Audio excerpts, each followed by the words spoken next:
podcast is part of the Sports Social Podcast Network. Achtung Millwall podcast supports the Lions Food Hub, dear listeners, and you can do too by getting yourself an Achtung Millwall t-shirt from noonelikesus.co.uk, also known as Nolu Clothing. They've got a wonderful Achtung Millwall t-shirt on there for £15. At least £8 of each sale goes to support the Lions Food Hub, which does fantastic work for families in and around the South East 16 area.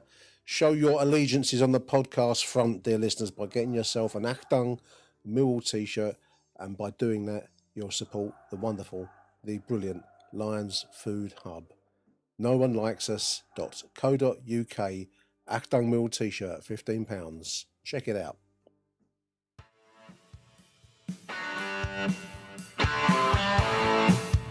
You're listening to Achtung Millwall, broadcasting from the beautiful South Birmingham. Accept no substitute.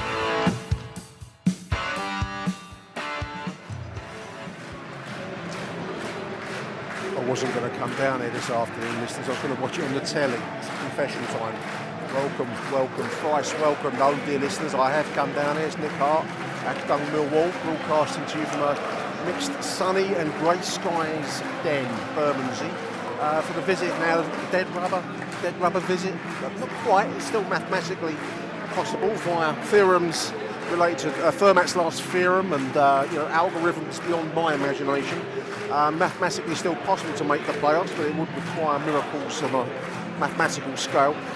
So anyway, we're down here to see the visit of Norwich City, now in 11th position. Millwall coming to the game 9th after a very disappointing shellacking up there at Ewood Park on Good Friday. Crucified we were. The Lions this afternoon in goal, the second game for George Evans. He was badly exposed, I felt, up there at Blackburn in front of a defence that really didn't perform as one might hope. Back line today, Kramer returns, I think, to right back. Cooper and Tanganga in the middle, and Sturge. Is it Callum Sturge? I can't remember the boy's first name. On the left side, no Joe Bryan still clearly. In the centre of midfield, Saville and Denor this afternoon. Billy Mitch is on the bench. Either side then, Femi Aziz and Luke Cundall up front. The twosome, Koban Ivanovic, who I thought in the first half at least actually created some opportunities and some moments of danger. Just wasn't on target. Wasn't going to be for us up there in Lancashire on Good Friday. So Lions have named a team to get 3 points, we hope. Obviously then we're going to be looking at other results and other moments elsewhere around this strange division, but mathematically it's still possible, and just to go into the 43rd game of the season with that still as a valid sentence is quite an achievement, I think, for Alex Neil. When he came into the club back in January, was it? He was announced. We were looking a little bit like we were on the downward slope, but that's no longer the case. We are certainly in the frame for a top 10 finish, and arguably still subject to the football gods, an outsider shot, very outsider shot at 6 spots. So that's quite an achievement for a manager that many, self included, weren't all that excited about when he came to us. But what do we know? What do I know, listeners? Good question. I posed a question on Twitter earlier on as to whether this being a not quite dead rubber, whether Alex Neil might take the chance to experiment. He's not. He's gone for a fairly conventional 4-4-2 approach. The only, enforced change, I suppose, being George Evans in goal, thanks to injuries to Lucas Jensen and whatever's wrong with Liam Roberts. Liam's and Luke's, too many first names here. Mill going to kick us off. Norwich are in their familiar canary yellow and green. Mill in dark blue and white, of course, and we're going to be attacking the away end as per the teachings and sermons and essays of the Venerable Bede, written in Anglo-Saxon Old English back in the 9th century, time of Alfred the Great and all that mob. Going to be Casper Denor kick us off. Away we go, dear listeners. I thought in the first half up there at Blackburn it was an open game, way too open, and that was a very makeshift back line that was allowing open play as much as we were finding opportunities at the other end. And we were just unlucky, I think. Second half, not so much. Second half, I think we just ran out.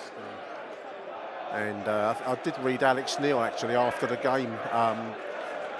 Said how disappointing he found it that we seemed to run out of, how do you put it, motivation, energy, oomph, vavavoom in that second half. So let's see what we get this afternoon, dear listeners. Big shout out to Aussie Dave. I think he's en route back to Perth, Western Australia, as I speak. Met up with him last game. Great to share a few beers with him after the match. That win over Middlesbrough. It's gone all the way back to the goalkeeper. They're clad in a kind of mauve array in the Norwich goal. Evans in cerise. This is the 9. Is that Sargent, is it? The American player? Leftwards, ball in. That's blocked there by Cramo, one of our best players at the moment, Tristan Cramo. Did you notice my Duolingo attempt at a French accent there? Tristan Cramo.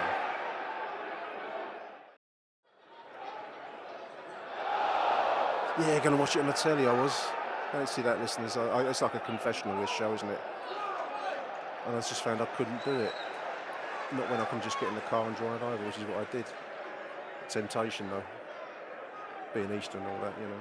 That's nothing to do with Easter, is it? Temptation. Anyway, you know what I mean. I resisted that temptation. And here I am. Glad I did. Talking about the telly, I always remember the Millwall Norwich game back in the First Division days, 1988. First time I ever saw Millwall on live television. I actually stayed at home to watch it for the novelty of it, kids. How about that? It was being shown live on ITV. It was famous 3-2 win for Norwich, and I was, I used to go every game, but the sheer novelty of seeing Millwall portrayed on television was just too much to resist. I actually watched that one on TV. We went 2-0 down inside 10 minutes. And then Jimmy Carter, was it Cascarino for the second one? Got us back to 2 each. Only to for it all to go down the Swanee River late, thanks to a great goal by Robert Fleck.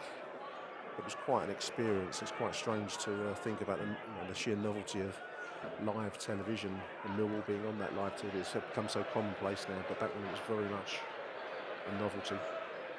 1988, 36 years ago, 37 years ago nearly. Cundall picks it up in midfield though.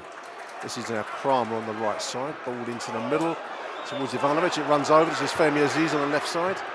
Fired into the middle. 1-0 Millwall! Kind of shinned in by Mihailo Ivanovic. Great left-sided cross by Femi Aziz, and I think it caught him on the shins and went in. Close range on the far post. 1-0 Millwall. We're on 7 minutes. First attack of the game. How about that, listeners? Football. Let's have a look and see if I can see a replay of that. There it comes. Ball in. Finds Femi on the left side. Fired in. It's kind of, tucked in by Ivanovic for 1-0. I thought in real time might come off his shin, but it doesn't matter how it comes. Come off your arris, listeners. Come off your backside. It goes in the net, they all count.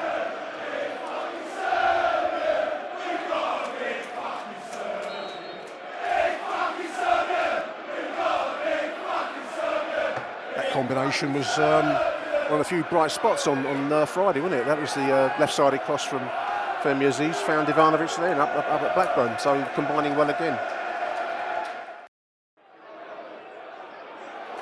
One on the right side. This is Coburn inside. He finds Femi Aziz. What can he do? He's got a shot. It's deflected over the bar. A little bit of loose defensive play there by Norwich City. We're on 11 minutes, 12 minutes. Falsters Femi Aziz, whose shot would have been on target, I think, but it was deflected over. Ball breaks. Norwich now on the right side, the 3. Finds the 7 on the right side. He tries a Maradona-esque back heel into the path of his man, only it was not in the path of his man. The long ball forwards is Ivanovic. Goalkeeper came out. Crowd saying, I think he bottled it. I don't know about that. That was a career break, leg-breaking move if he'd gone for it and the goalkeeper had caught him. 21 minutes, coming towards the halfway point of this first half. A few minutes pause there whilst the referee took forever to restart the game after the 4 received treatment. But it's been a pretty good opening quarter so far from Millwall, obviously leading by that early goal. Norwich not really causing much danger to us so far. They have a passing style, looking to knock it around inside their own half. But so far, nothing much to report from their side of things. So, yeah, good start, Millwall, leading by that one goal.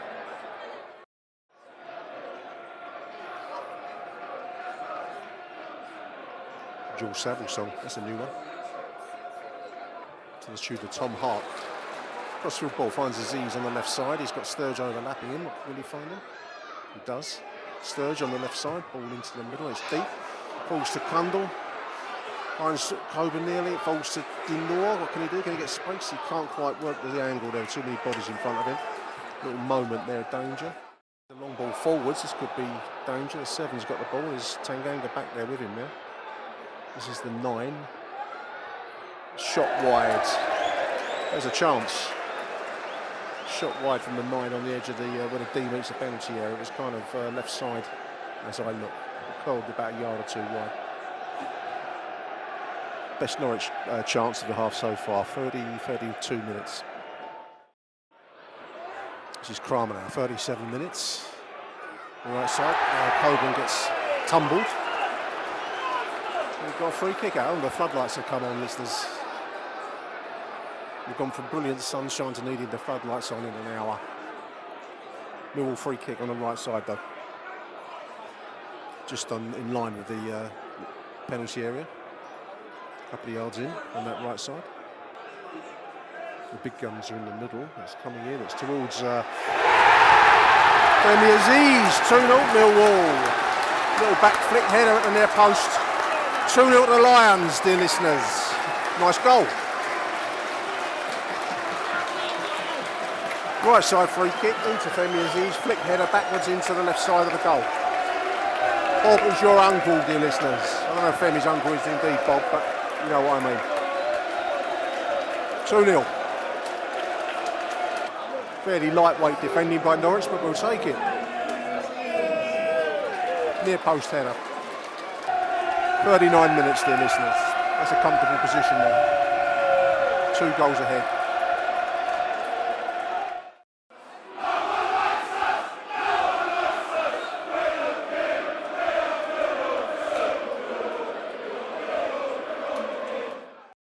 Great blocking there by Jake Cooper. And cleansed by Tanganga. Oh, hang on, there's someone run on the pitch. We've got a pitch intruder from the Norwich end. Lurch is out there, 3 stewards is there. In fact,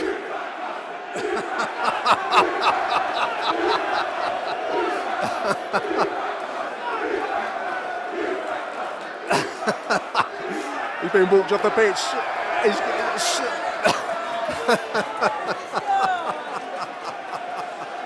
That's the funniest thing I've seen for a long time though. A pitch intruder from the Norwich end, big fat bloke, as you could hear. Frog marched off by Lurch, accompanied by his minions.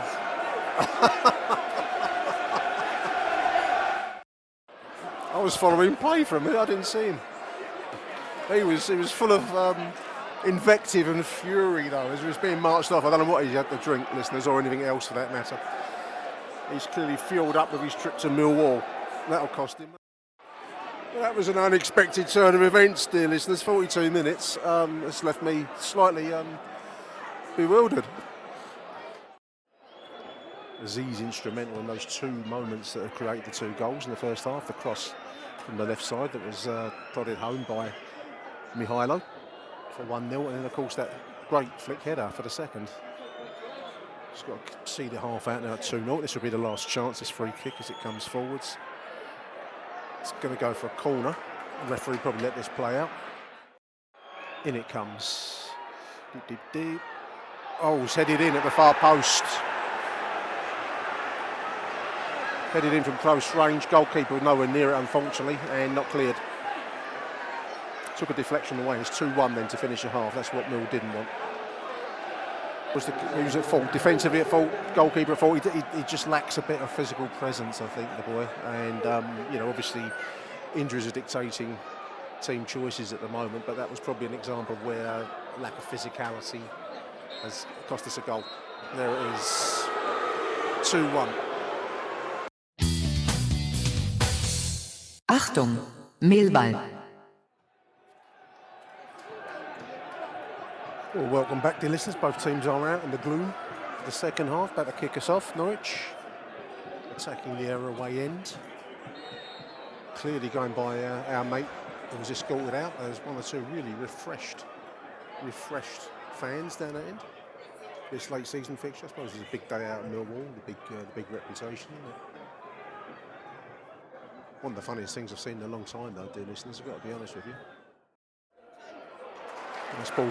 Cooper finds Femi Aziz on a little run on the left side now. Ball almost into the path for Jake Coburn. Cundall looking busier this afternoon. He has done for a while, listeners. I know for some that's going to be a fairly low bar, but he's looking more active. Nice work here. This is Tanganga on the right side. Look, right-sided run now. What can he do? Ball inside, finds Denor, who spreads it leftwards. This is now Femi Aziz. We'll just pass the ball. There's a shot from Saville. Power shot, but left side goal. Nice move.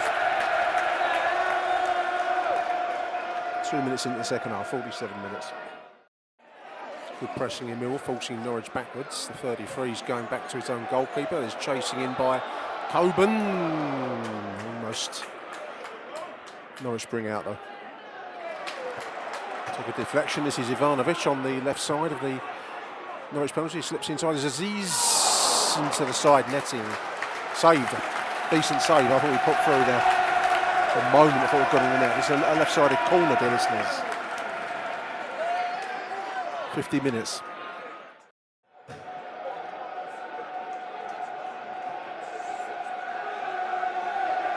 Looking at the league table during the half-time break, I know I made a bit of a vow not to, listeners, to myself before I came down here today. Just let other results take for themselves. But Coventry were losing, interestingly. Middlesbrough were in the 6th spot, but we could use a win today. It's still not entirely. There's a little flick header on just wide left. Yeah, we could certainly use a win just to keep us in the mix. If we don't get anything out of this, then we really are done for mathematically or any other method, But certainly there are. I think it was Alex Grace posted on the Twitter. There are still twists and turns for the season to go, and I think that's true. So we can help our cause considerably by winning today. Long ball forwards for Coburn to chase down. He does get there on the left side. Wins a free kick. Done well there, listeners. That was a bit of a seed that fell on stony ground. It was a long ball into the channels, and he's chased it down and managed to get himself a free kick on the left side. It's going to be a chance for him to cross the ball in from that left side. Not far short of the corner flag. We're on 65 minutes. Saville to take. In it comes into the mix. Who is that? 3-1. That was Coburn. No, he's been disallowed. Yeah, disallowed.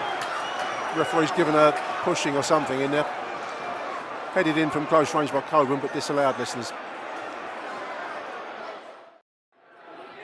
So left-sided corner, Saville to take. In it comes, near post. There it is! Ivanovic! Flick header at the near post again, listeners. 3-1 this time. No argument about that one. Nicely taken. That's 2 for Ivanovic. A brace. Nicely finished. 69 minutes, I make it.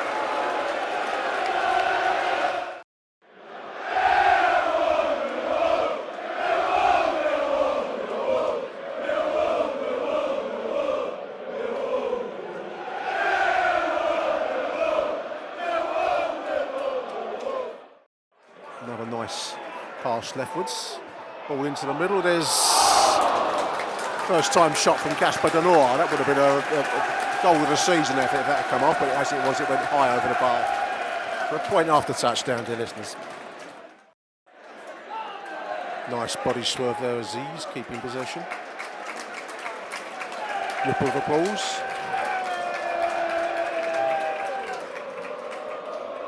Possession cheers. How long since we've heard that? This is Saville, this is Denor.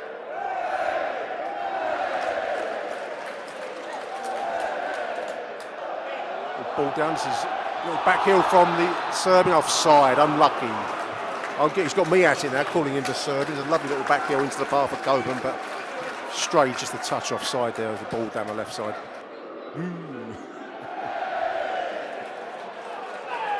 You can tell who's got the ball. I don't need to say anything, do I? Lovely little phase of play here from Mill, keeping the ball, passing it around against opponents who must be now demoralised, I would think. We are on 11 minutes to go. All ball forwards. This is a chance for Norwich to break forwards here. Oh, put behind as that was crossed in the left side. Scuff wide off of Tanganga, inches wide, I think. There's a little moment there of open goalery. Norwich staging a late rally, a bit of a tussle between Tanganga and the 33. Referee calls time. Good win, Millwall. 3-1 Millwall. Six is berating the linesman. I think Tanganga and 33 had a little bit of a tussle. I think he was after a penalty there, listeners. Referee not great today, going to be really honest, but it was a good win for the Lions. Obviously 2 goals from Ivanovic and Jimmy MIzen for that, with that flick header in the first half. That could have gone bent on us at the end of the first half with that goal, the 2-1. As it was, we took control in the second half and, largely speaking, saw it through with aplomb. So, great win for Millwall, and here comes the light show.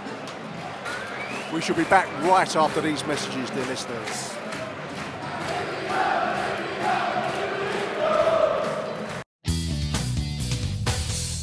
Achtung, Millwall.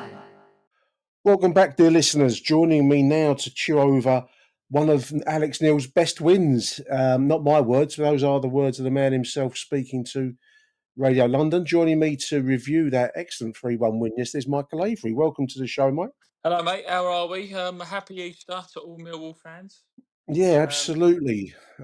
Pagan, Christian, whatever, Passover, whatever Egg lovers, variation. egg lovers around the world. Fertility symbols, whatever you want, listeners. Happy Easter. It was a happy Easter at the Den yesterday, Mike. I thought that was a terrific win over a very poor Norwich side, which surprised me. Yeah.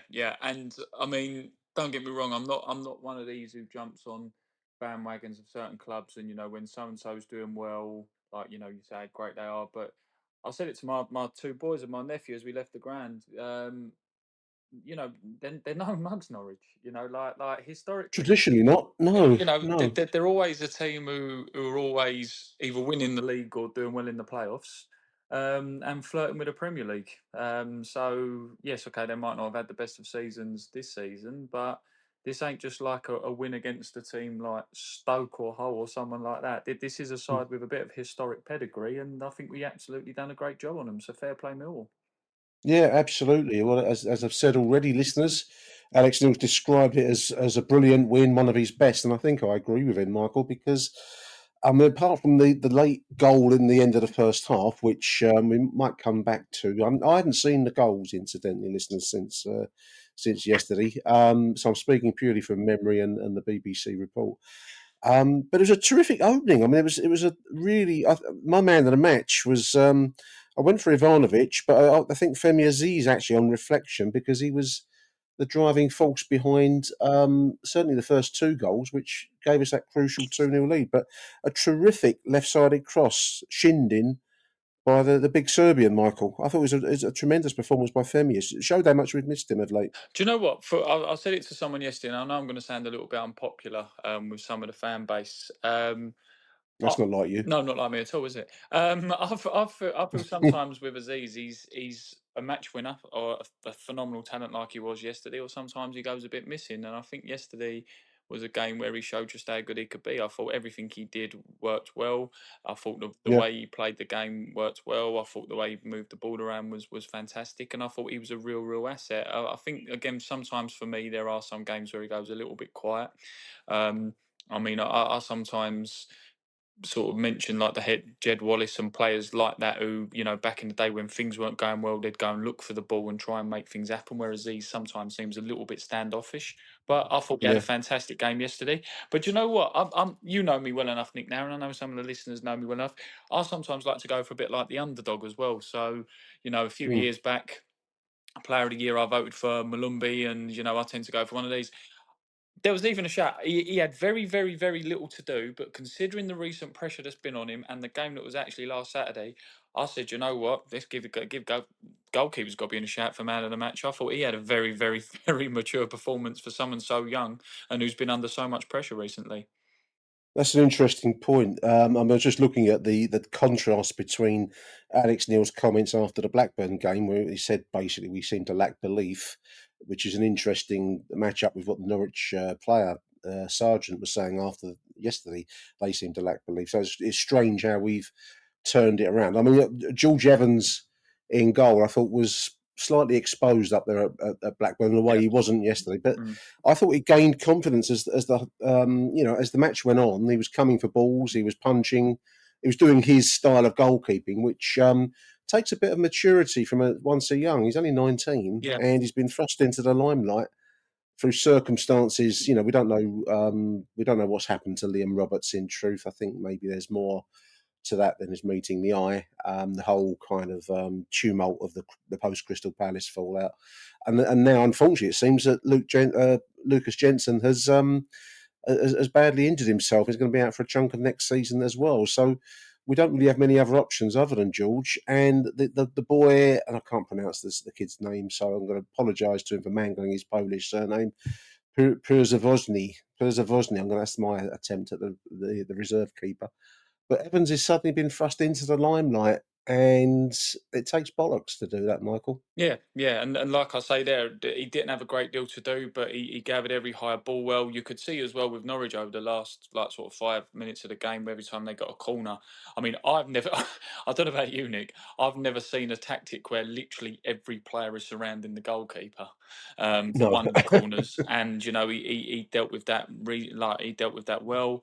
I don't think there was a great deal we could have done about the goal that Norwich scored. In truth, a lot of the fans were Far blaming. post ball, wasn't it? Far Yeah, post yeah, and leap up. there's a lot. I don't know about you, but there was a lot of people around me who were moaning about the referee's decision of letting the play go on and then the corner and this. But let's be honest, like everyone was moaning about the ref, but one, I didn't think the ref had a particularly bad game. I think some things he got a little bit Did wrong you here not? and there. I thought he was poor, Mike. Did you? You It didn't was think so? inconsistent with his Inconsistent. with Yeah, his decision it was making. poor. Yeah, Um, yeah, yeah. but ultimately, I think for the goal, it's like I said. I think what was it like? He added on 3 and played 4, or it was 4 and he had on 5. Whatever it was, that he played the extra minute. But like I said to those around me, referees, they're not going to blow up when an attacking team's attacking and got a corner. And yes, it's frustrating, and yes, he's played an extra minute, but it happens all around the country, and it's a minimum 3 minutes. And let's be fair, the referee's not jumped up and headed it in the far post, has he?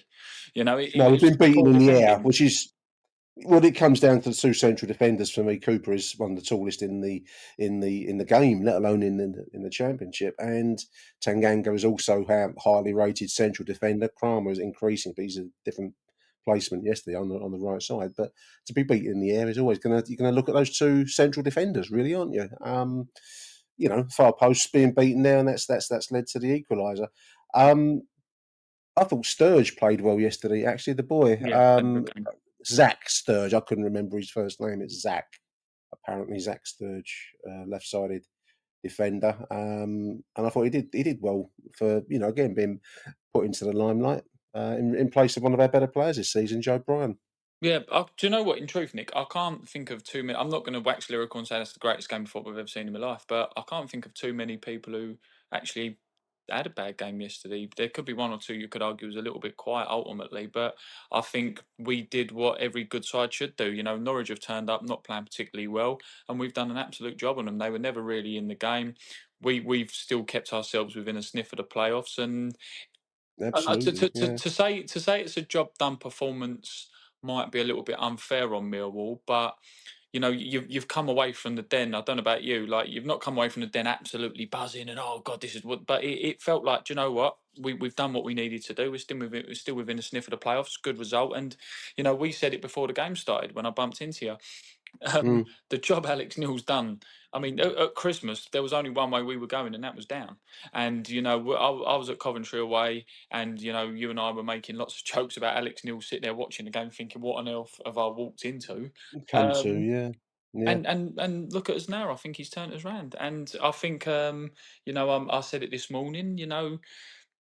you've got to say fair play to like Gallen as well. When Ivanovic was signed, there was all the question marks. Neil Harris didn't play him, and he was coming You know, injured, and he, questioning his technique. I remember one comment after some game, his young striker, as he called him, didn't even give him his name, was not in the danger zone. Well, he's learning. 12 goals is his answer now. 12 goals, Mihailo Ivanovic. That's a good answer to your critics, isn't it? With maybe 2 games to go now, a chance to add to that. So I think the way that this team, this Alex Neil and his team, I can never remember his sidekick's name, so apologies to that man. But they're clearly working with players. I was going to mention Luke Cundle yeah, yesterday, Michael, a player that's been through the proverbial, in the desert on a horse with no name, isn't he? He's not had a good spell, and I thought he played well yesterday. He was much more involved and linked up well, and I thought that's a tribute to the people that work, the coaches that work with these players, because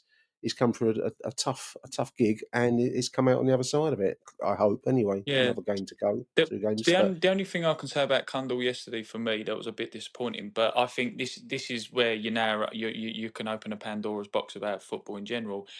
Um, there didn't seem to be many sort of shots from distance or trying to have a crack from 20 yards out. I mean, I'm not saying every time he gets the ball, he should shoot from distance, but there was a few times the ball dropped to him and you could hear all the crowd shoot at him. And he just wanted to take that extra touch here, or he got it a little bit tangled in his feet when we was in that mm, final third. But apart from that, I mean, like I say, he tried, he put in a shift, he worked his socks off, and I thought he had a good game. If I'm being a little bit critical of some players, I think maybe Jake Cooper was a little bit off the pace yesterday. Some of his passing was a little bit wayward, and I mean some of the sort of basic passing. Some went out for throws mm. or went a bit long, but To players wearing blue shirts, you mean? yeah, yeah, Basic passing. yeah. But ultimately, let's be honest. Like I was talking to someone at work about it this morning who's a Norwich fan, and she was saying it's frustrating, but we didn't even really give them a sniff, did we? Even when they scored, I don't No. know about you, but even when they scored, like they say, 2-1's the worst scoreline, and we went in at the break 2-1 or whatever. Well, bang on half time, Mike, as But well. but were I they thought ever we might really going to wobble. get back into the game?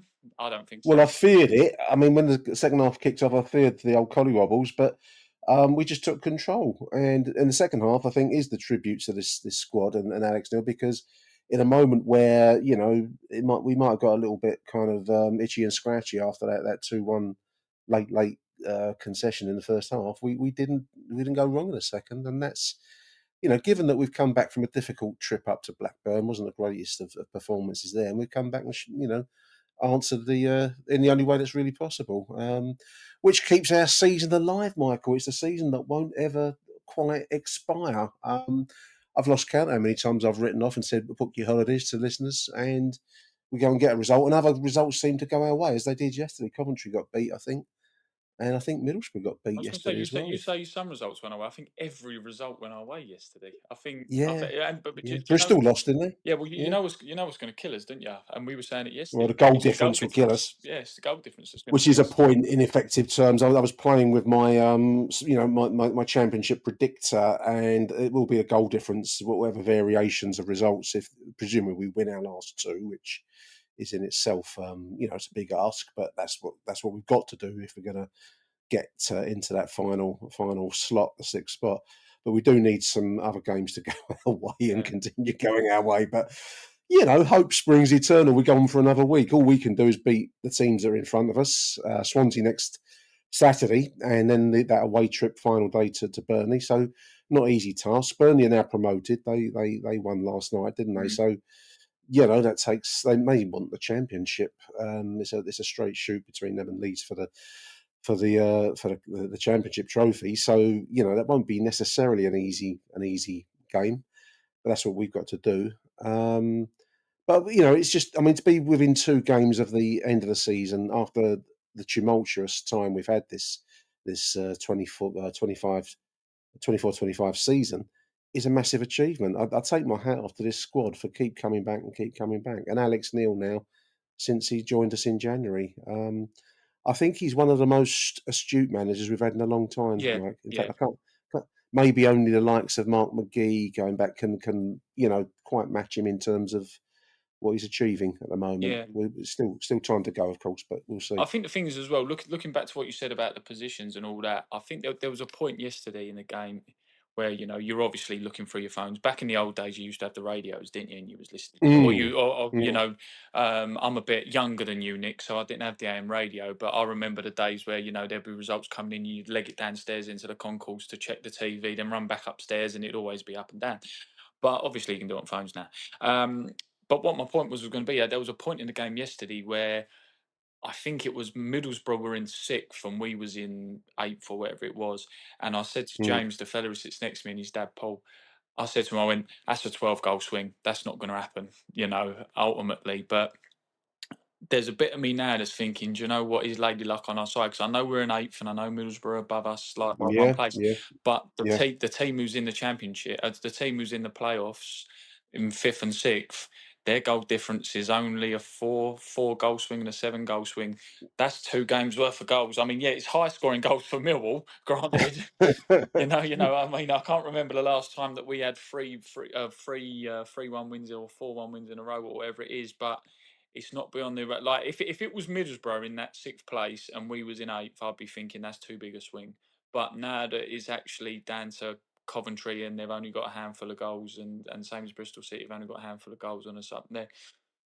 It's a bit more you can start dreaming. And I know what you're saying about Burnley, and without trying to be too silly, because I know he didn't have the greatest year and he left a little bit under a cloud, but Zion Fleming's been one of their absolute star boys this season, and unless I've got this wrong, he won't be allowed to play against us. So they'll be going into their No, I think he'll be parent club tied or that's whatever. what I'm saying. Whatever So they're going to be on the beach. Let's be honest. If Leeds win their next game, they've wrapped up the title, because again, that goal difference swings too big. So Leeds they've got a huge goal difference. So there's a bit of compared us. to As Burnley, much as Millwall fans, we don't want it. We might want to try and back Leeds, because if Leeds win that, Burnley are on the beach without their star striker against us last game of the season. They won't give a toss if they win or lose. No. That's an interesting point. All we can do is play what's in front of us, which is Swansea coming up. We need another win. No, there's nowhere to go if we don't win. And we've actually now finally moved past our 1 goal per game mark, Mike. I was just looking at that. Played 44. We've actually scored 45 goals now, so we've actually scored more than 1 goal a game. Just a fraction of 44th of a goal per game over that 1-per-1 ratio. I should go into the world of football statistics, Exactly. with that kind of analysis. That's I'll tell you forget what. your Here's XG. one for you before we go. Yeah. We've still got obviously some time and all that. Yeah. And I know I've mentioned this a few times to you and all this. What do you think of the quality of the Championship and maybe football this season? Because I think, I'll be honest with you, I think that this football this season, including the Premier League, has been utterly woeful. I think if mathematically in the Premier League, you've got 3 teams, all of them went up from the Premier League, from the Championship last year, they're all in the bottom 3. And if other results don't go their right way, you could have mathematically stayed up on 22 points this year. Yeah, I think football generally, I mean, it's never been higher powered in the monetary sense, and I include even in our little Championship division, Leeds and Burnley are clearly, in front of Sheffield. Just looking at the numbers here, Leeds top of the table, 89 goals scored, so they're clearly the full-on unit going forwards. They've only conceded 29 goals, and Burnley have only conceded 15 goals in second spot. So, but they're going to be hammered in the Premier League, and we're seeing it now with Southampton, Leicester, and who's the other one coming down? Ipswich. Yeah. All of whom were decisive winners of the Championship just 12 months ago, have gone up and looked like kids playing men, and the contrast between the levels is something. It should concern those that run the game, whether it ever will do or not. I somehow doubt. I think they're blind to their own anything other than their own self-interest. But if you go to the top of the table, Michael, you watch a lot of Liverpool because they're the team that's always the lead club at the moment, and they're a great side. They have world-class players. You can't you can't hide from that. But they don't look unbeatable either. No. That's a really strange thing, because generally speaking, the great sides are slightly on another level. You couldn't even get close to them, But I think anyone playing the great team of the moment, which is Liverpool, would probably expect to get beaten, but that you wouldn't class yourself as being totally out of a chance. And it's a strange. Then you're looking at other clubs like Spurs, Manchester United, everyone really are spending fortunes to achieve mediocrity. It's quite a strange time in football. I think we're overblowing it. What's the song? Yeah, Elvis Costello, "Pump It Up."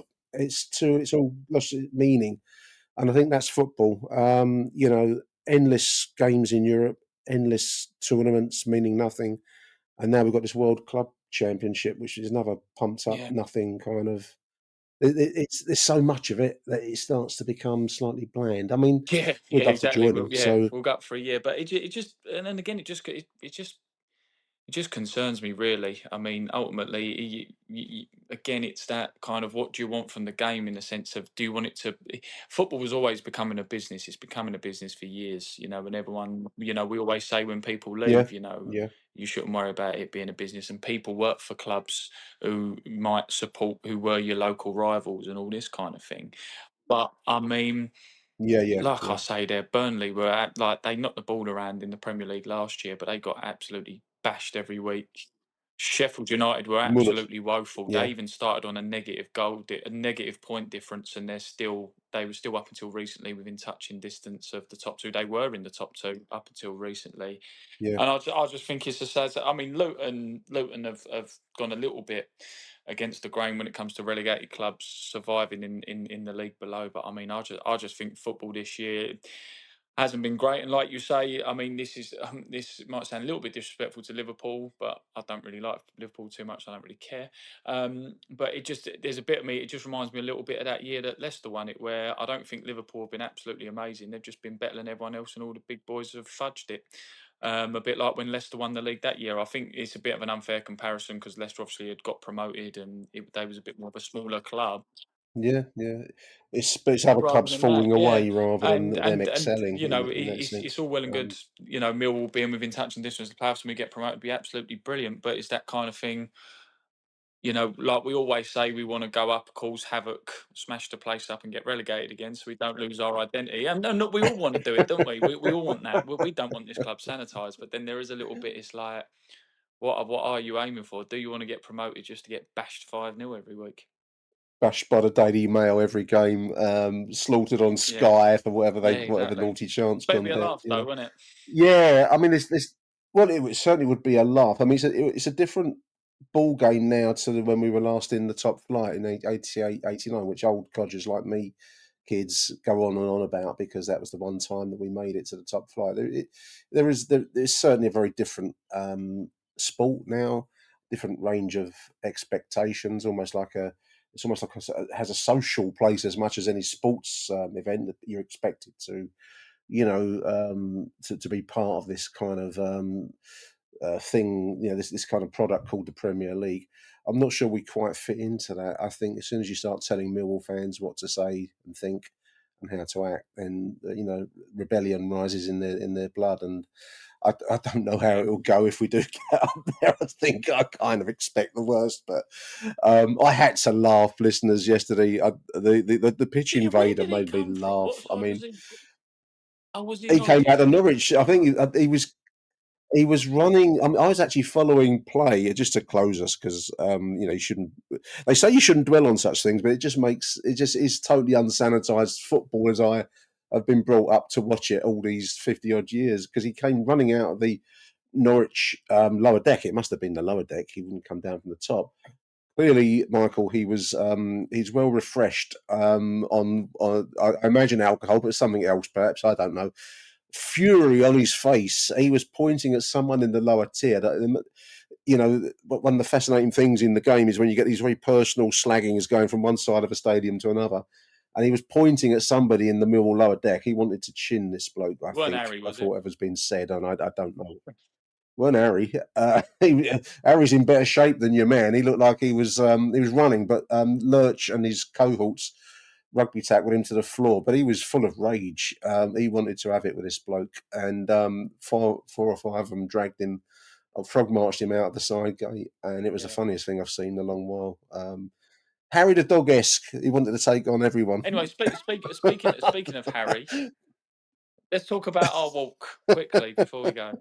Yeah, we're in I'm in training. I don't know if Harry's in training. I don't know, Michael. You're a marathon man anyway, so we've put our names down I feel slightly responsible for this, listeners, but we're doing the 21 Bridges walk for the Jimmy MIzen Foundation, which is a fantastic cause. And that alone, I've said for years I wanted to do this walk because I just really support the Jimmy MIzen's Foundation's work, anti-knife crime. Any parent, any grandparent out there can't help but support that great charity and the MIzen family.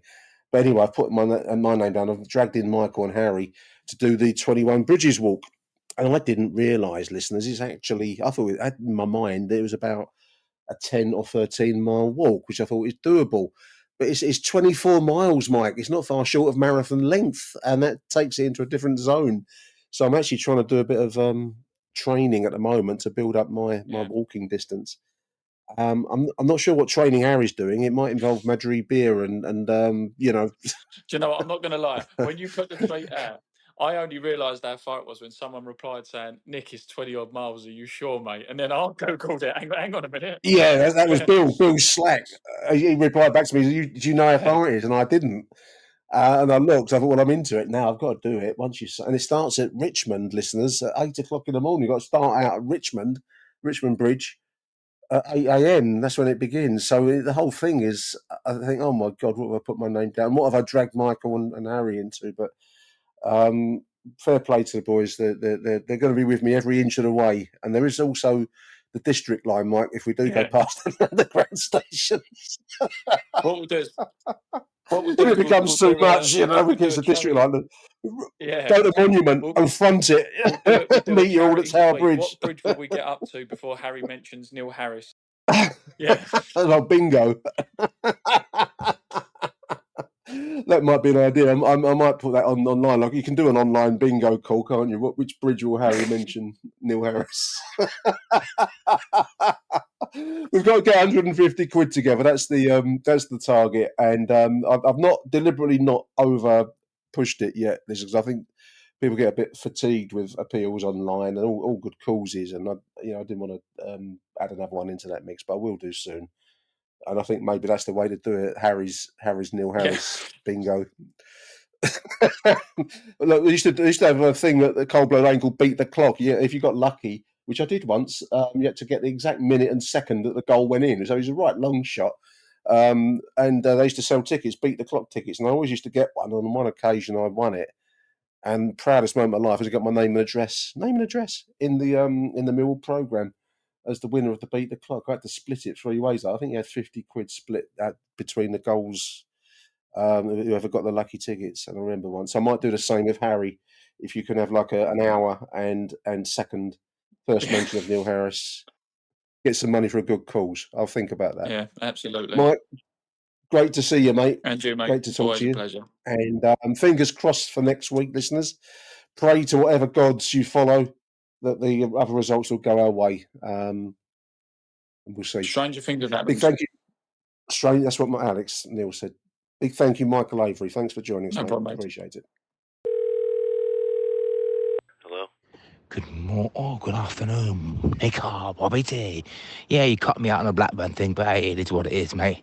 Don't really care, mate. I hope you're all well, mate. Bobby T here live, walking to the den. Somber. Fans look somber and dull. We need a miracle. Ain't gonna happen. Bristol need to lose, and Coventry, West Brom, and I think the other one, Middlesbrough, Coventry, West Brom, and Bristol City, and we got to win. Miracles do happen. Not today. Walking to the den, 1 o'clock, dull, somber mood. What baffles me is Jensen, Middlesbrough. It was normal. Next game, he's out for 9 months. Where did he injure himself? That's what I want to know. Season over. Nick Achtung, Millwall, Bobby T.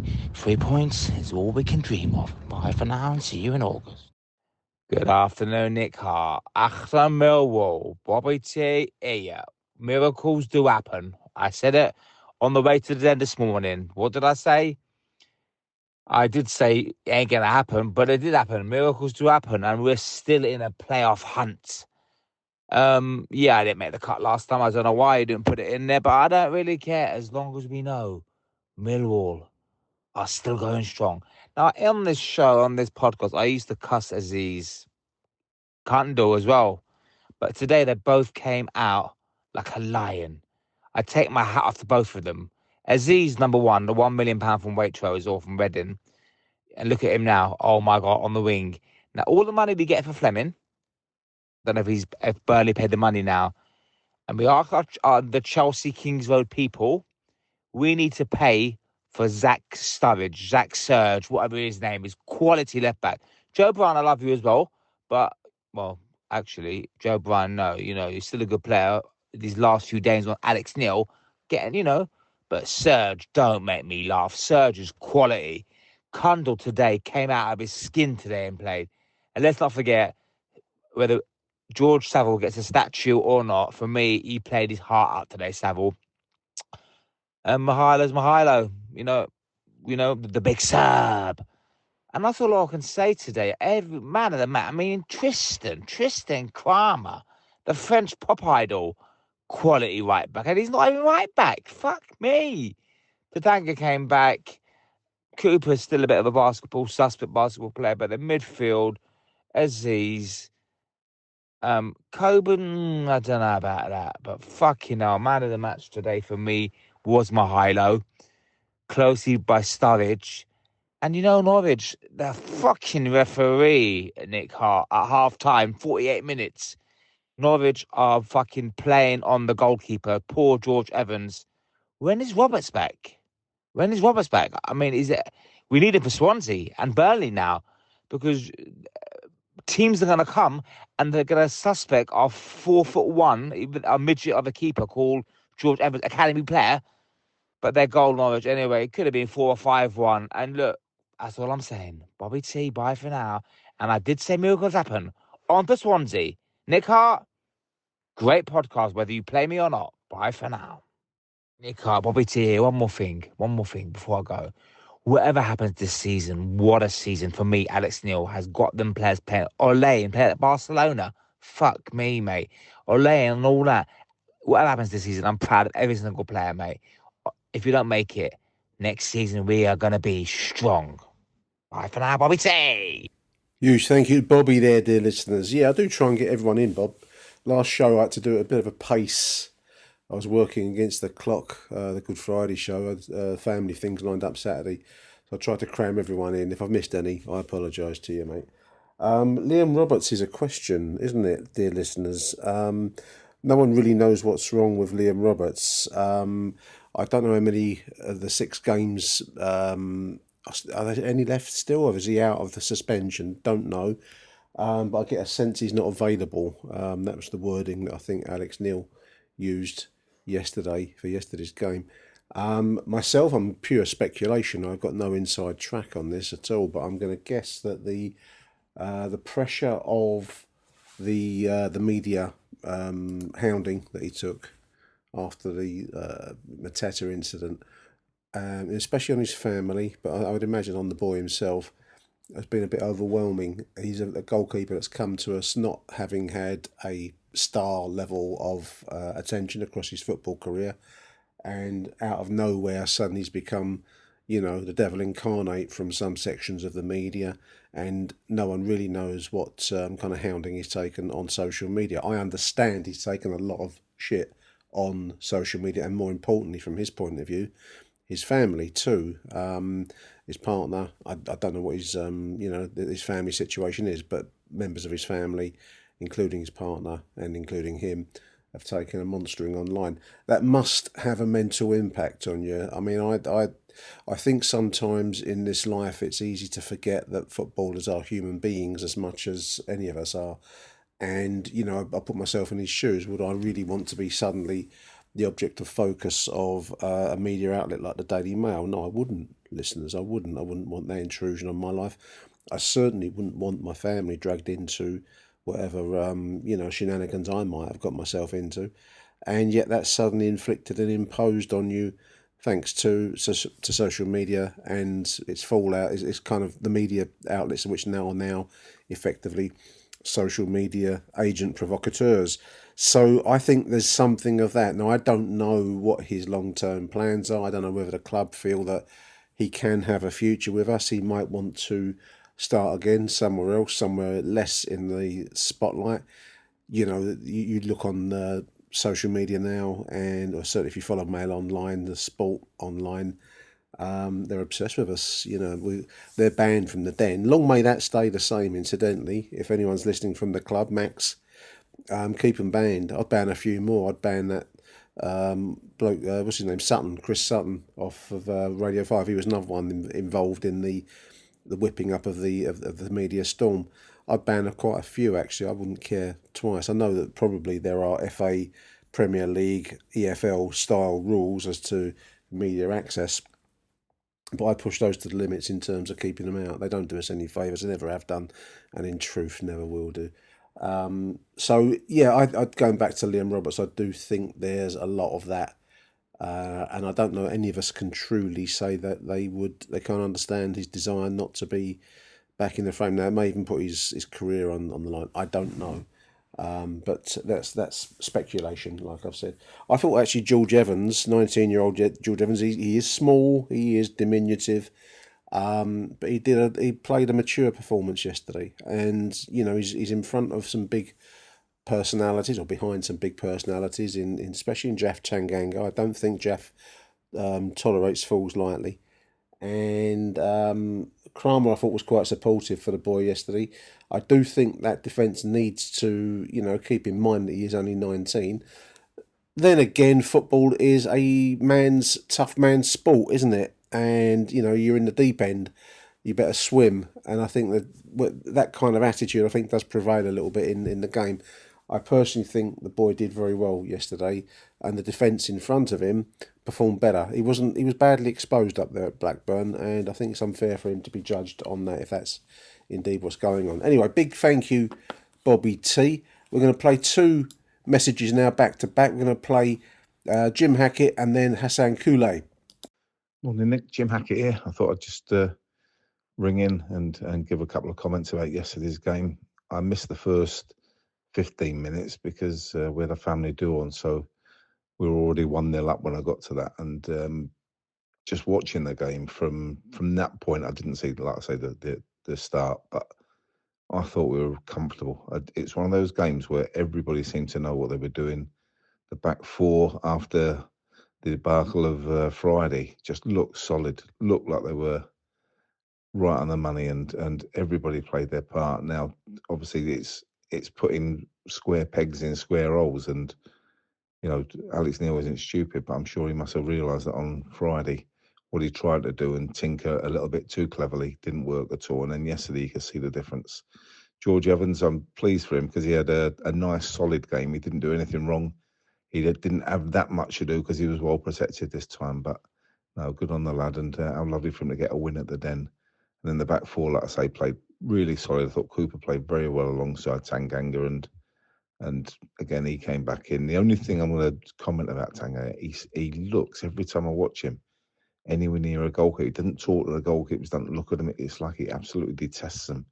And it's the same with Jensen, and it seems to rub off on everybody else. But apart from that, I thought Tanganga seamless, wasn't he? He come straight back in, and possibly felt he had something to prove after the way Kramer's played their last couple of games. But the back four were great. Midfield, didn't see too many problems there. I thought that the whole four of them controlled the game quite well from there. Kundal, I think, give as good as he could yesterday. I think it'd be daft to be getting on his case at this point, but he has got more to offer. I think his energy level's got to get higher because he's a little bit smaller, he's a little bit slighter, and I think he's got to sort of either get strength or get quicker and keep that quickness throughout the game, because he's a little bit lightweight for me, but hopefully he'll bulk up during the summer and get that strength and then come back next year as a totally different player. But it's funny how he's now playing in a different position to what he came in for. But that's how it is. Saville, man of the match for me. I thought he was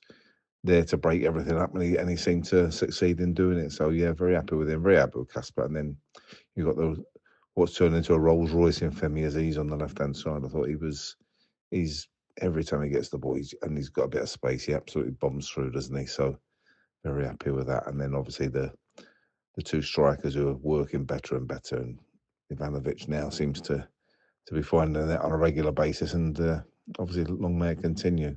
But overall, I thought it was a comfortable win. I don't think Norwich caused us too many problems. We sort of gave that goal away just for half time and caused our own problems through doing that. But we'll move on from there. So I think apart from the team, you can just see that we can't afford to carry any players, and we didn't carry anybody yesterday and got through there. The only big problem now is we still got the playoffs to look at with 2 games to go. But what a great position to be in for the rest of the season. Anyway, that's it for me, and roll on the weekend and come on, you Lions. Hi, Nick. That's Sam here. Just leaving some comments and thoughts after today's game. This season doesn't know when to quit, does it? Neither does his team by the looks of it. After Friday's performance and result, I thought, you know what, that's it, we've run out of puff. Not for lack of effort, mind you. The amount of injuries this team has suffered recently is beyond a joke. But today, what a performance. I think what we did to Norwich is what Blackburn did to us on Friday. I thought we bullied Norwich from the first minute to the last minute. We absolutely bullied them up and down the pitch. Got to be honest with you, I didn't actually get to the game today, but I managed to see what I could online, and we just bossed them, you know. And I've got to be honest with you, I'm not sure whether Norwich were really bad or we made them really bad, but this is probably the worst Norwich team I've seen for a while. I think they've got a lot of issues off the field. I've been led to believe there was a bit of a set to between the fans and the players at the end of the game. So all is not well up in Norfolk.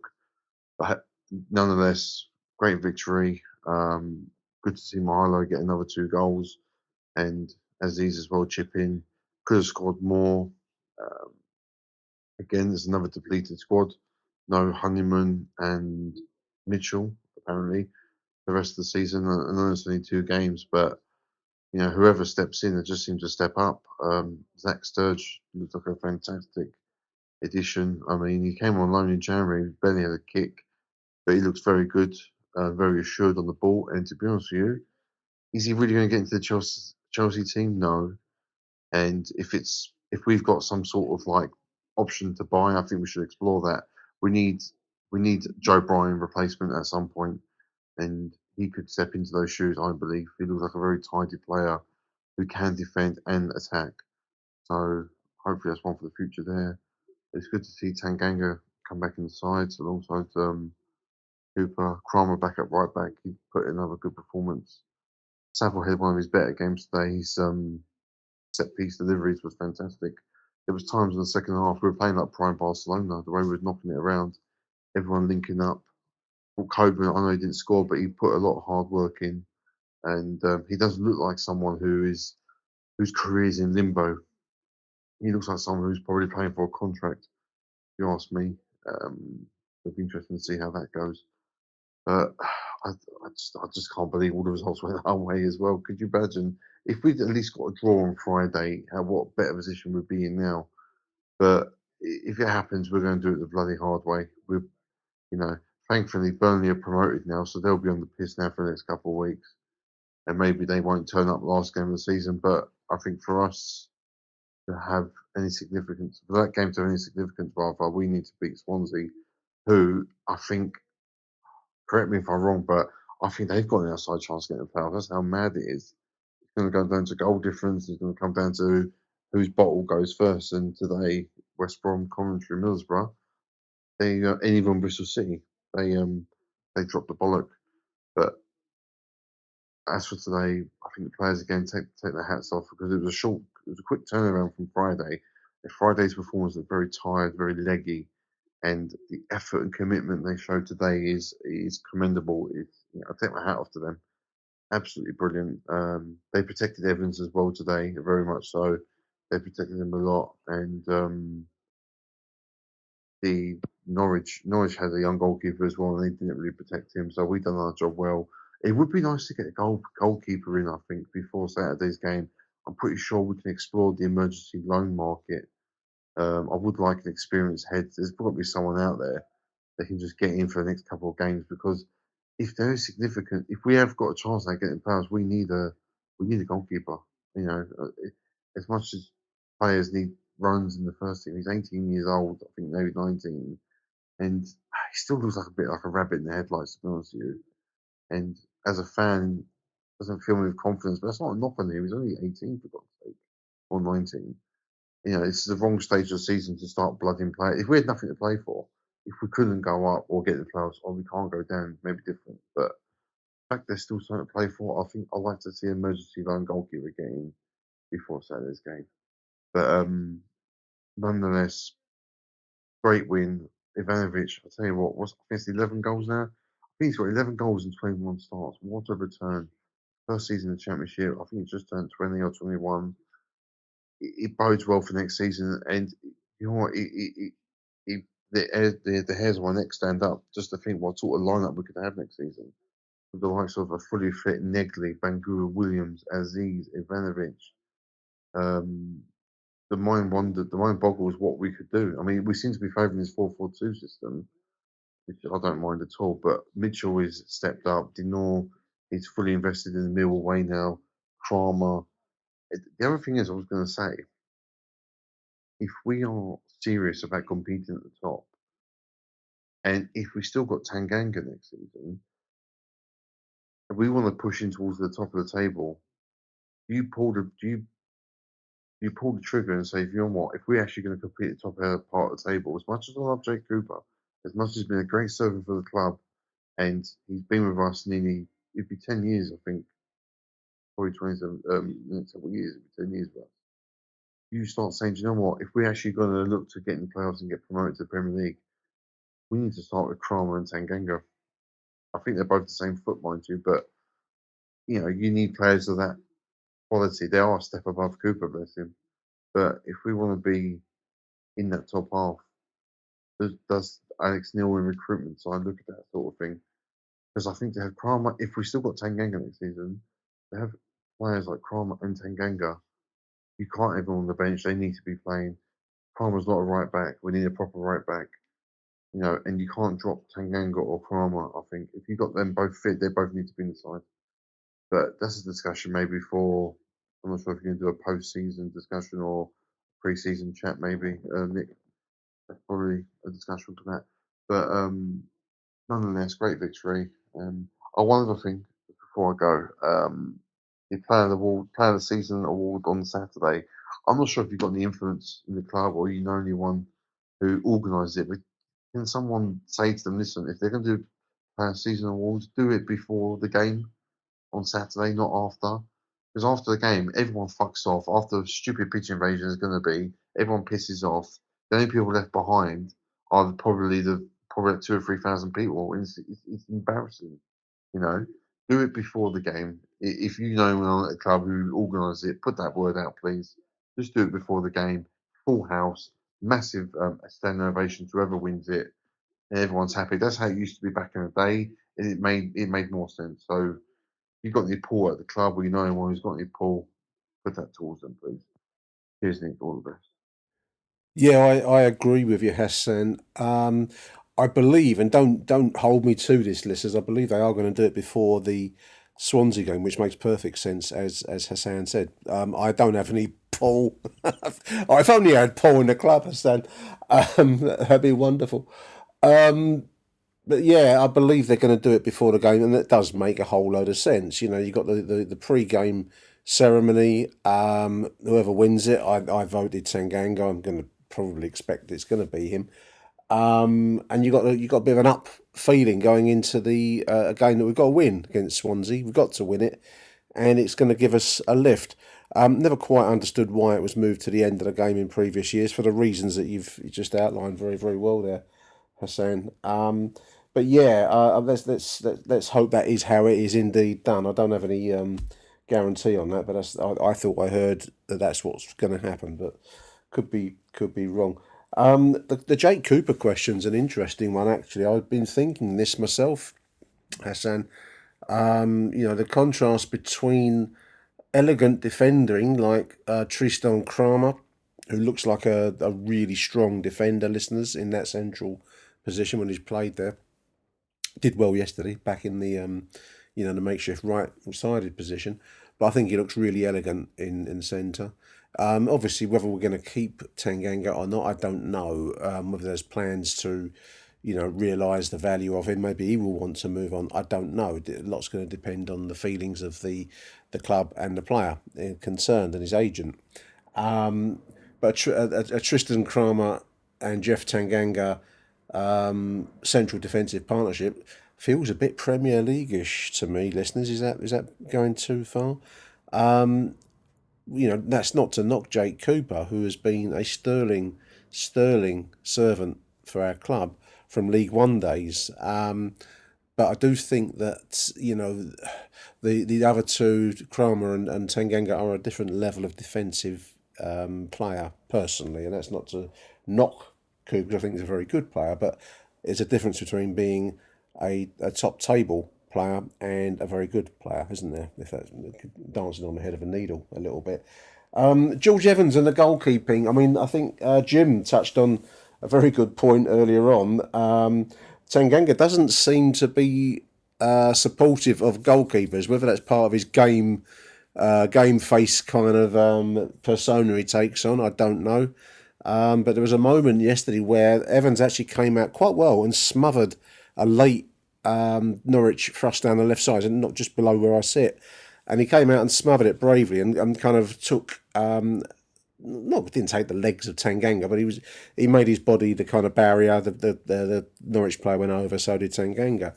And there was absolutely no acknowledgement that was a job well done there by George Evans. Whereas Tristan Kramer, in another situation, leant down, said something to the boy, patted him, and ran back to rejoin the action. And that was much more what I would hope to see from our players, because he is only a kid, 19. Yeah, I know he's a professional, and I know it's a tough man's game, and I know all the stuff. You sink or swim in the deep end of the swimming pool. But a small word of encouragement don't hurt sometimes. Jim described Femi as a Rolls Royce. I do agree with you, Jim. I think that he's a very, very good player. Whether that's who we might take the value of, I don't know. I mean, the whole club model, listeners, is built on selling to buy. And that actually is quite a painful programme to follow, with long-term benefits, because the model that we're following is the Brentford model of, constant reinvestment. And you have to sell your darlings at some point. Watching Femi Aziz yesterday, who I thought was, I called him the creator in my little video I did at the end of the game, because he was a driving force, scorer of that second goal, supplier of the first goal, and was a constant quality turn going forwards. We're going to have to sell someone, I would imagine, at some point. And Tanganga's been the obvious case mooted. Whether that is indeed how it works out, I don't know. It's a really interesting question, and I'm glad I don't have to answer it, because so far the model that we're working with, the policy of buying in lesser known players, going to places that are slightly off the beaten track, such as Serbia with Ivanovic. It's working, and that's what we hope we're going to see onwards from here. There we are. Big thank you to Jim, and then to Hassan. We're going to play 3 back-to-backers now. We're going to go with Martin Colwell, Matt Richards, and Mark Barnes. Take it away, Martin. Hello, Nick. It's Martin Colwell here after the Norwich game. Really good game for us to have, I thought, because we had a more constructed back four with Tanganga back and a left-footed left back, which I think helped. Plus, we were playing Norwich, who are open at the back and with nothing to play for. So it set really well for us. And we got off to a good start with the deflected goal, but you've got to be in place to deliver the goal, haven't you, before you can score a goal. But yeah, I think we were well on top. Messed up a bit with the goal before half time. Worry about the goalkeeper a bit. I know it's not his fault because the other two are injured, but he should have really given a shout there, and we could have kind of let that go and just had a goal kick. But we rose to the occasion in the second half and were always on top and dominated the game.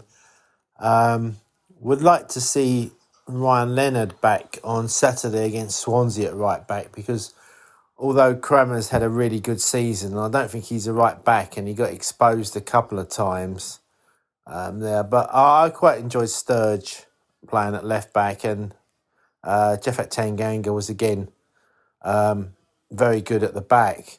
Midfield, George Saville controlled it, had a really good game, excellent delivery for free kicks, and that makes him my man of the match. And we found a goal scorer in Ivanovic that hopefully will be worth a lot of money to us in the future. Not so sure about Coburn though. He always seems to me to be very willing, but a bit clumsy on the ball, and not sure he's worth a lot of money. In today's terms, probably £2.5 million would be the maximum that we'd play for him, but he may well go back to Middlesbrough anyway. But also impressed with Femi Aziz. Apart from his perhaps final decision, he seemed to be keen to score a goal rather than find the pass. But I'm just being hypercritical, really. But as I say, a very nice game for us against the Norwich team, who are very dodgy at the back, and it obviously showed today, didn't it, that they were pretty well open at the back. So yeah, really good.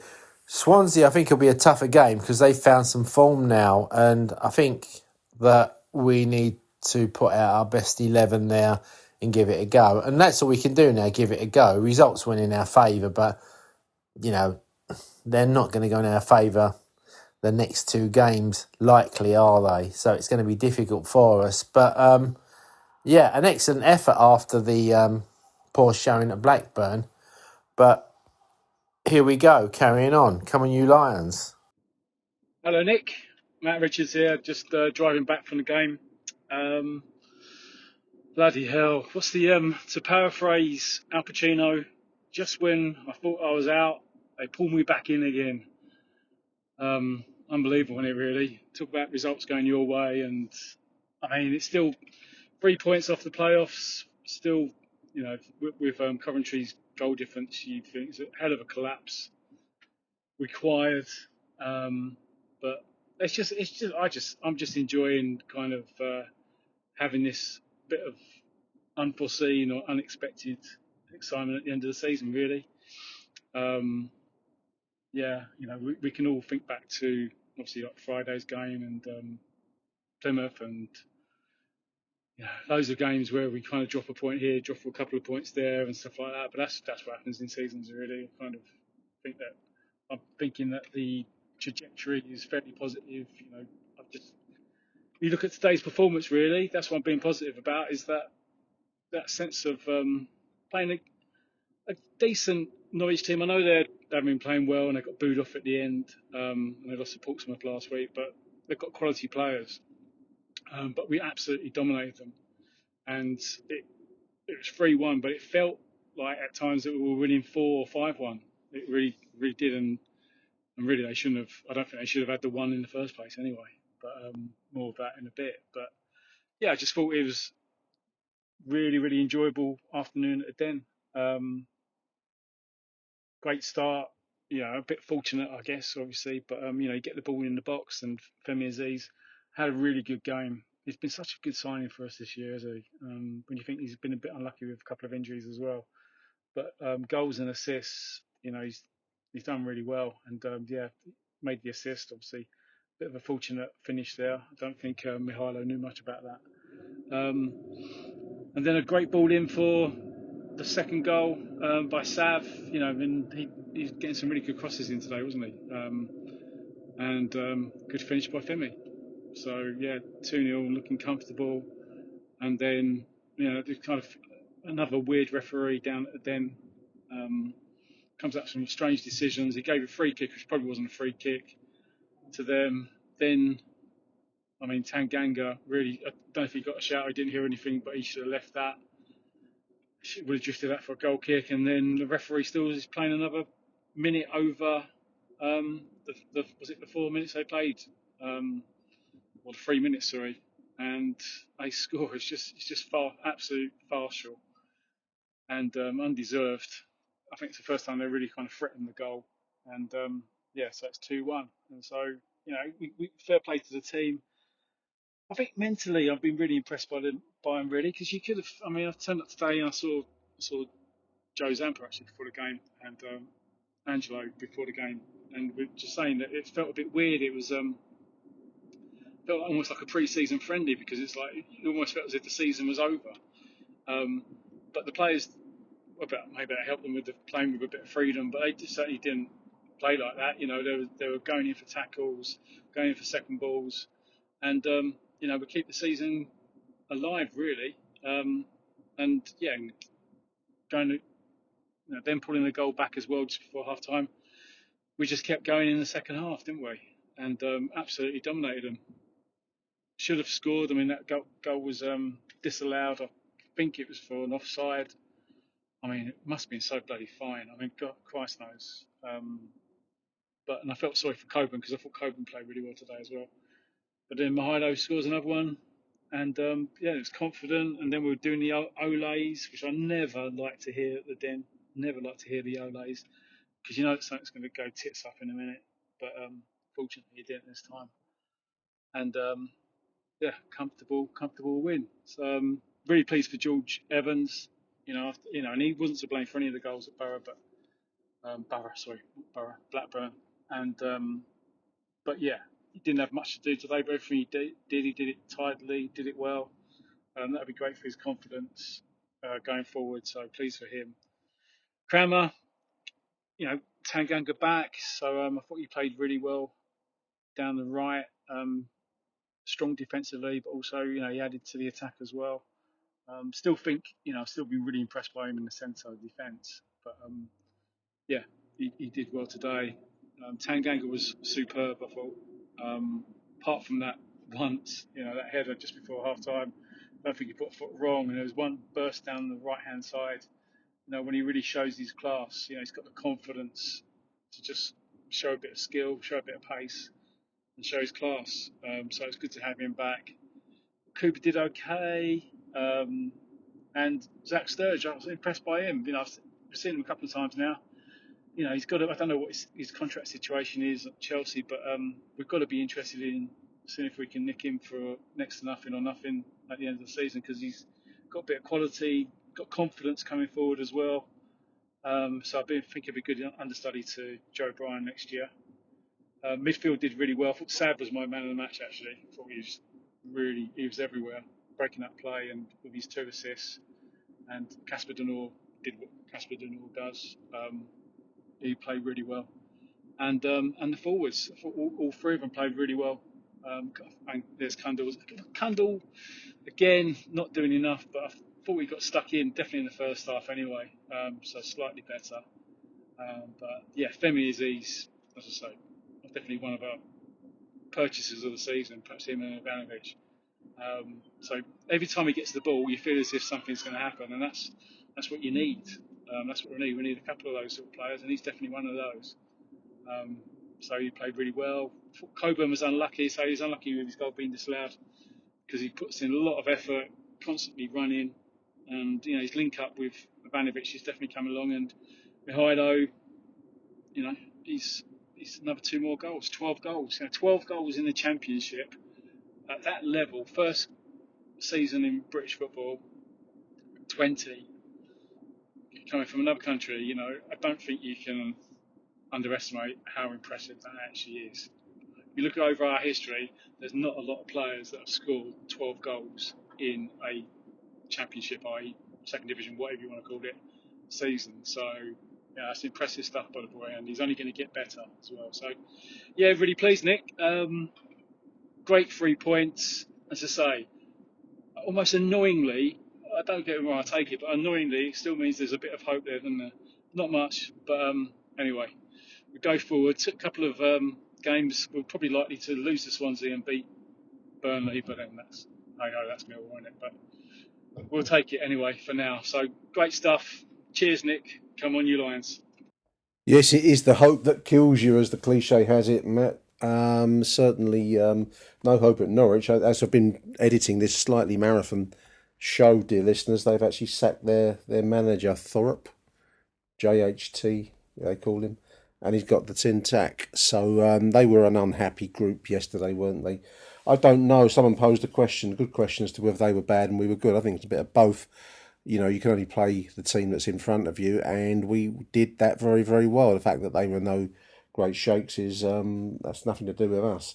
I've been playing with a championship predictor, as I've said a few times across these shows, listeners, and we do need a fairly convoluted series of results that kind of slightly fly in the face of probability. But all we can do is go and beat the teams that are in front of us. Swansea, as we've said a few times, on Saturday, and then we travel up to Turf Moor for the final game of the season. I think I had it using the championship predictor that needed a draw between Middlesbrough and Coventry, depending on other results. But we'll see. We'll see if Lady Luck continues to smile upon us.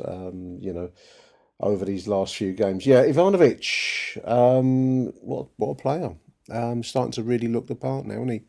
12 goals in the Championship puts him on the radar of other people. We've mentioned on previous shows the fact that other clubs will be following him and tracking him.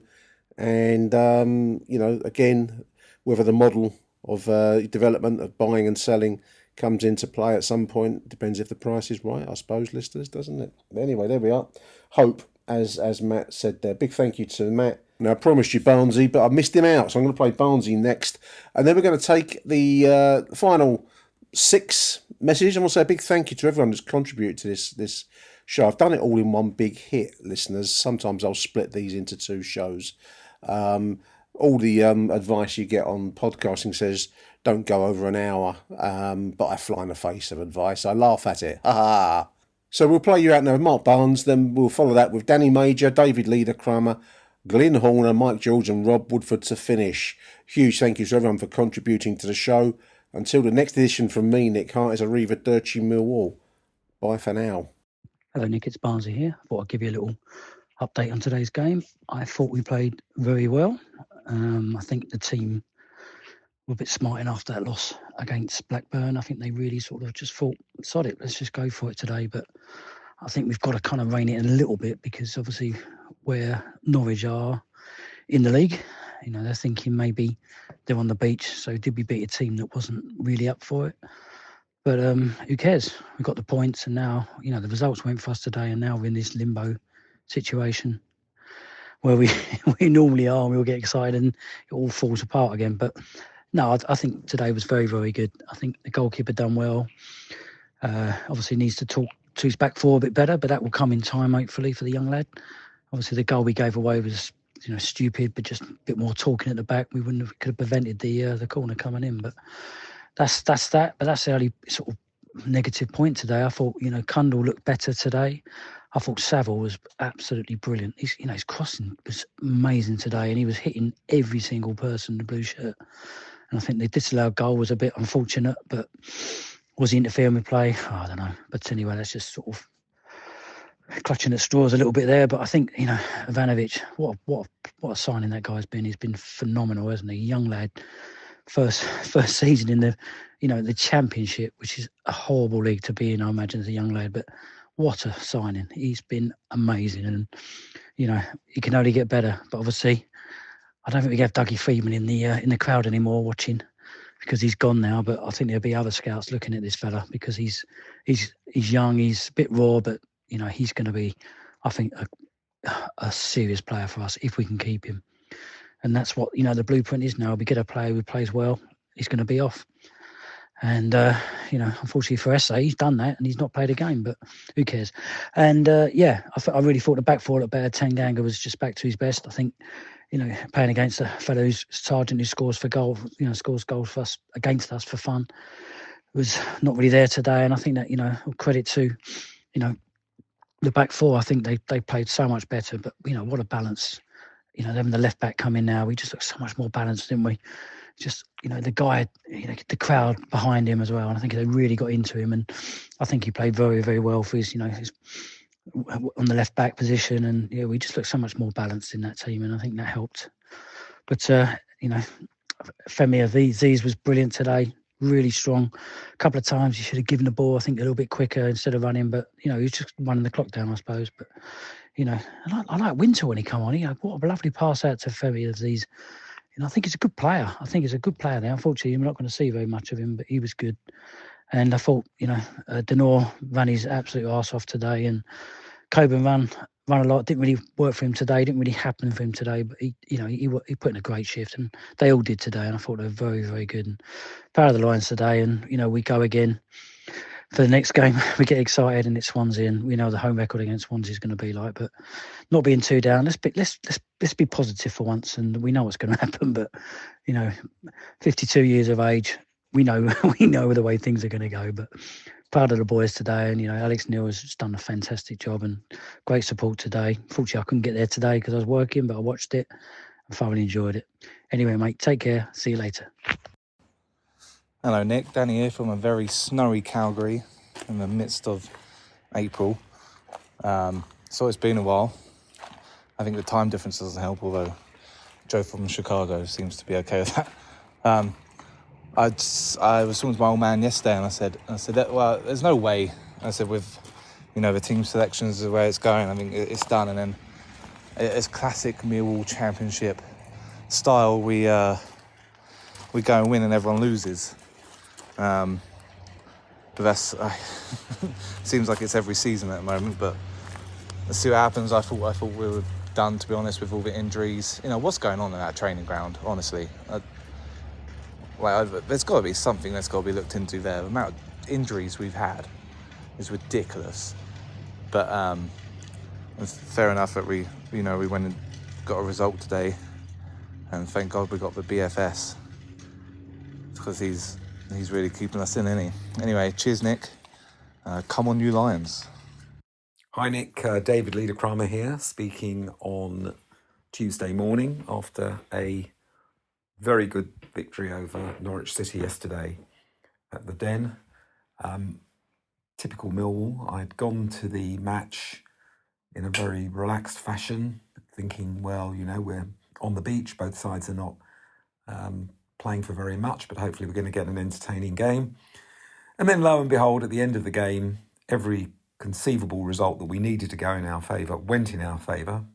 And so we're only 3 points off the playoffs. It's actually hard to believe, unless you've been, like we both have, Millwall supporters for a very, very long time. The ups and downs of following this team are quite extraordinary. But back to the match, I was really impressed with the side yesterday. Admittedly, Norwich were very poor, particularly defensively, but they still had a very good attacking threat. And Josh Sargent is obviously a class player. Probably their only chance of note was when he fired one wide, but it was a very good shot, and it could have gone the wrong side of the post, or rather, it could have gone in, which is the same thing, I suppose. But the performance generally was really, really good. Lots of intensity, lots of good passing movement. I thought Aziz looked a threat all afternoon. Really impressed by him. And it's interesting that he had a very indifferent start to his Millwall career, but has really come into it and now looks a terrific buy. Really attacking player, not worried about taking players on, firing shots from distance, some of which are a bit wayward occasionally, but you can see that on other occasions he's going to just sort of bang one in. Ivanovic is proving to be a very, very good striker. Yes, he can score some very spectacular goals, but he's also now picking up the knack of scoring ones off his knee and just generally getting the goals that good strikers get, scruffy goals as well as the more spectacular ones. And I think we've really got a very good player on our hands. He can only get better. He's 20 years old. He's come to a new country. It's his first time playing in a big league like this. And I think that's a really good point for the future. I thought Sturge had a very good game. Obviously, he is not our player, but I think his contract is up at the end of the season. So presumably the club had half an eye on buying him in the event that we thought he was, he was up to the right standard. Other very good games. Obviously, Tanganga looked back to his best yesterday. Very calm on the ball. Always looks as if he's got enough time to do, the simple pass. So you're always confident. George Evans in goal did what was required of him. To be honest, he was in front. He was behind a very good defence.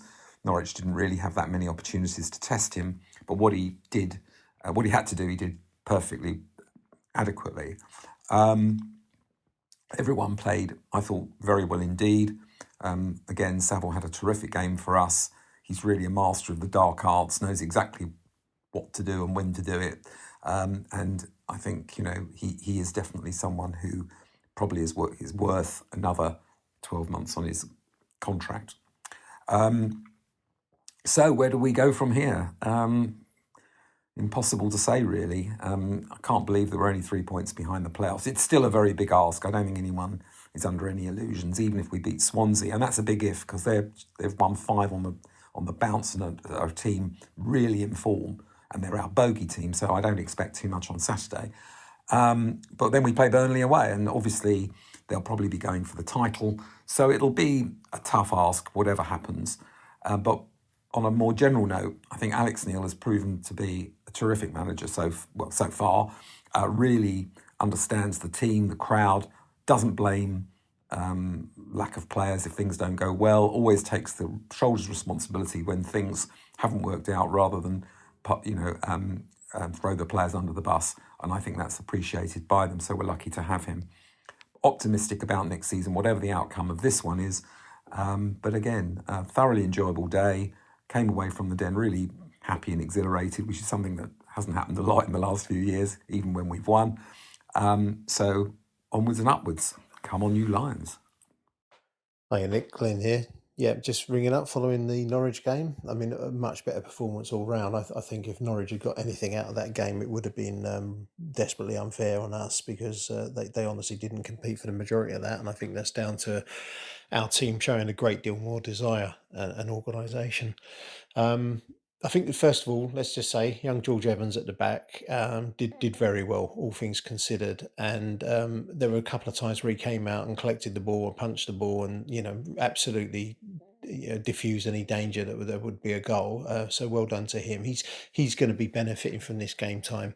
And I think largely, when you look at the players we've got missing and the fact we've got our sort of third choice goalkeeper playing now for us at the end of the season, it would be a lot to expect us to make the playoffs. But, there's valuable experience here and there's value in that for us for next season as well.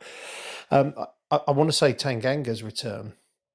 What I saw from his return is not. I think Cranmer did a very good job of filling in the gap, but I think when you saw Tanganga back in the team, what you saw was a much more disciplined defensive display across the whole unit, and they were much better at protecting Evans than they were on the game on Friday. And I do wonder, with those late injuries and the changes of personnel that happened, just how much impact that actually had. I think it was probably more than we realised actually. So I think that's really positive. George Saville probably laid a claim on today's performance, for a continuing participation in the first team next season. I suspect it will probably be more as a bit part player, playing maybe a third of the games and substitute on the rest. But his deliveries were absolutely spot on today, and his passing and his decision and controlling the game management was excellent as well. So good for him. The partnership between Sturgis and Aziz was really promising to see, and I've got to say, I think Kundal was influential the entire time he was on the pitch. So nice to see him coming back to some sort of form. Of course, with Kundal, I think we need to see a bit of consistency now to the end of the season. I think finally Coburn struggled to remain sort of involved in the game, looked a bit frustrated at times that he wasn't getting the ball with Ivanovic. But I think Ivanovic, that second goal was such a good striker's goal, that glancing header. It was such a well constructed goal, and it took a real skill to put that in where he did. Really pleased with him. I mean, I can't remember how many goals he's got this season now, but he must already be getting a lot of attention from scouts, I would have thought. So, have to watch him, really. I guess hopefully we'll continue to see him develop with us next season.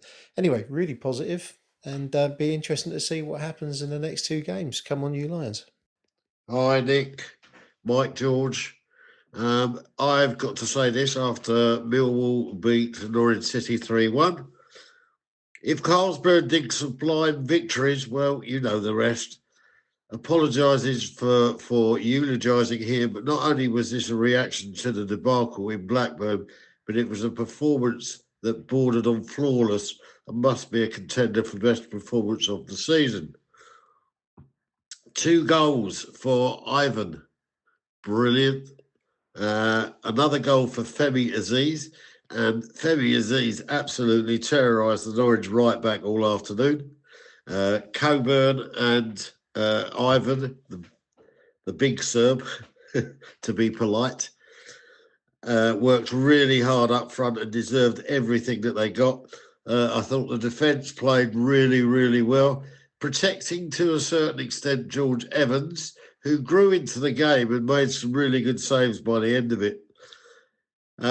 It's been a long time since I've heard a Millwall crowd going ole to every single pass that the Millwall players made, but it was lovely to see. And we've now moved into 8th place, of course, and I suppose that we will be considered once again in the playoff positions. Yes, dare I say it, I've said the P word. Still, there you go, never mind. We have Swansea City next. They don't travel well. It's a long way for them to come, and hopefully we can replicate this performance and move on further up the table. Right, that's it for now. That's all I'm going to say. I'll see you all on Saturday. Come on, you Lions. Well, what can you say? You know, that was one of the best home performances of the season, wasn't it, Nick? You know, and a terrific reaction after the Blackburn debacle. We seemed to play with more structure, kept our shape and won those second balls. And I love the way the forward line and midfield played the high press, which really seemed to rattle Norwich. And our front 2 run them ragged. They worked their bollocks off all afternoon. Now, most of the 12 goals scored by the BFS have been spectacular. So it was about time he scored one off his shin, wasn't it? But what a shame that Casper didn't look up to square the ball for him to score his hat-trick. But the BFS is already our biggest asset, and it's got to be worth at least £10 million now. I thought our young keeper got more protection today, and he grew in confidence through the game. And there's a togetherness about this squad, which Alex Neil and the subs and the substituted players came on to celebrate with the team at the final whistle. A real togetherness, I think, and it showed. They're getting to enjoy working for their new coach. And something is building at the Den under our new coach, and good reasons to be encouraged about the next couple of seasons, methinks. If we can win next weekend against the form team, we can't finish lower than 8th. And that would be a superb return to achieve that in an historic 9th consecutive season in the 2nd tier.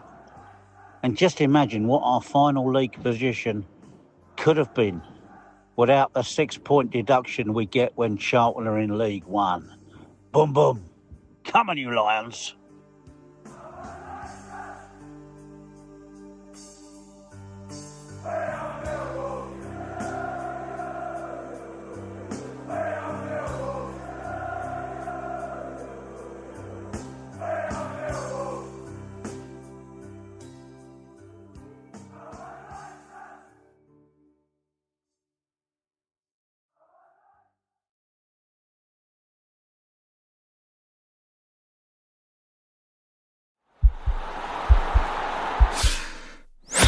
This podcast is part of the Sports Social Podcast Network.